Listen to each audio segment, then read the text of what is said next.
Halo, selamat datang di sesi Deep Dive kita kali ini. Langsung aja ya, kita akan bedah materi renungan yang Anda bagikan ini. Fokusnya menarik banget loh, soal bedanya status anak Allah yang katanya semu atau palsu sama yang sejati. Dasarnya dari Roma pasal 8. Oke deh, yuk kita kupas bareng-bareng. Nah, sumber yang kita lihat ini kan ringkasan dari panduan renungan 7 hari ya. Jadi misi kita sekarang ini yang menggali pemahaman dari sumber Anda ini. Apa sih ciri-ciri status anak yang palsu itu? Terus tanda-tandanya yang asli apa aja? Biar Anda nggak salah kaprah gitu. Iya, betul. Kontrasnya memang tajam banget digambarkan di sumber ini. Di satu sisi ada status semu itu tadi. Nah, kata sumber ini, status semu itu akarnya ya dari usaha kita sendiri, performa kita, dan ada yang disebut roh perbudakan. Intinya sih rasa takut. Takut dihukum kalau salah, atau takut nggak diberkati kalau ya nggak perform. Mentalitas budak lah gampangnya. Nah terus di sisi lain, ada status yang sejati. Ini, wah beda banget. Murni anugerah. Bukan hasil usaha kita sama sekali. Tapi kita terima lewat Roh Kudus. Jadi fokusnya itu geser total. Bukan lagi soal apa yang kita lakukan buat Tuhan. Bukan soal perbuatan ya? Bukan, tapi lebih ke siapa diri kita di dalam Kristus. Jadi yang utama di sini itu keintiman, kepastian hubungan, bukan performa. Wah, menarik ya bedanya. Nah, ini nih bagian pentingnya. Gimana sumber Anda ini ngejelasin tanda-tanda status anak yang sejati itu? Tanda pertama yang disorot itu katanya ada keintiman. Udah nggak takut lagi. Sumbernya ngutip Roma 8 ayat 15. Kita nggak lagi nerima roh perbudakan yang bikin takut, tapi roh yang menjadikan kita anak Allah. Terus bukti nyatanya apa? Nah, sumber Anda nunjuk ke kemampuan kita buat berseru, ya Aba, ya Bapa. Ini kan panggilan yang intim banget ya, khas anak ke bapaknya. Beda jauh sama laporan formal budak ke tuannya. Betul, dan yang menarik di sini, ya, menurut sumber renungan Anda ini, seruan Aba, Bapa itu bukan cuma emosi sesaat loh. Ini justru buah karya Roh Kudus sendiri. Ada ayat lanjutannya kan, Roma 8 ayat 16. Ayat itu yang dikutip sumber ini juga bilang, kalau roh itu kasih kesaksian bareng roh kita, kalau kita ini anak Allah. Jadi kayak ada peneguhan dari dalam gitu, langsung di roh kita, meyakinkan status kita. Ini kerja roh yang personal banget. Oke, jadi yang pertama keintiman.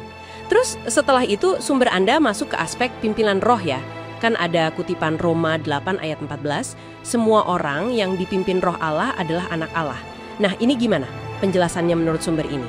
Apa ini sesuatu yang mistis gitu? Ternyata menurut sumber ini, nggak selalu begitu sih. Penekanannya malah ke yang praktis hari-hari.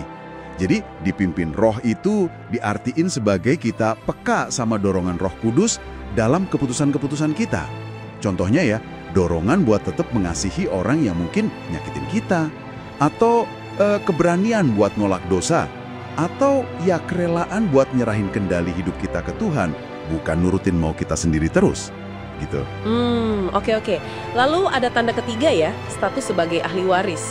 Roma 8 ayat 17 bilang kalau kita anak, ya otomatis kita juga ahli waris. Wah ini efeknya gede ya. Gede banget. Kalau kita sambungin ini ke gambaran besarnya menurut sumber Anda ya, ini perubahan mentalitas yang radikal. Dari mikir kayak budak yang kerja buat upah harian, jadi mikir kayak ahli waris. Punya pengharapan pasti soal warisan kekal nanti. Sumber ini bahkan nekenin loh, warisan terbesar kita itu bukan sesuatu. Bukan harta atau berkat duniawi gitu. Bukan materi ya? Bukan, tapi seseorang. Seseorang. Yaitu Kristus sendiri. Iya. Dan persekutuan sama dia. Itu warisannya. Dan masuk ke tanda keempat nih, ini mungkin yang paling menantang ya dari penjelasan sumber Anda. Ada realitas penderitaan yang nyambung sama kemuliaan. Ayat 17 tadi kan lanjutannya. Kita ahli waris bareng Kristus, jika kita ikut menderita bersama-sama dengan Dia, biar nanti juga dipermuliakan bersama-sama dengan Dia. Wah ini kontras banget ya sama status semu yang mungkin maunya enak-enaknya aja, berkatnya aja, tapi nggak mau susahnya. Tepat sekali. Dan analisis sumber Anda soal tanda keempat ini lumayan dalam loh.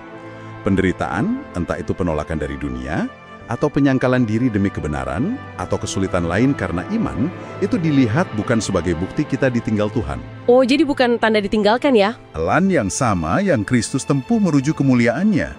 Nah, ini kan jadi muncul pertanyaan penting buat kita ya. Gimana kita lihat kesulitan hidup? Anggap itu kutukan?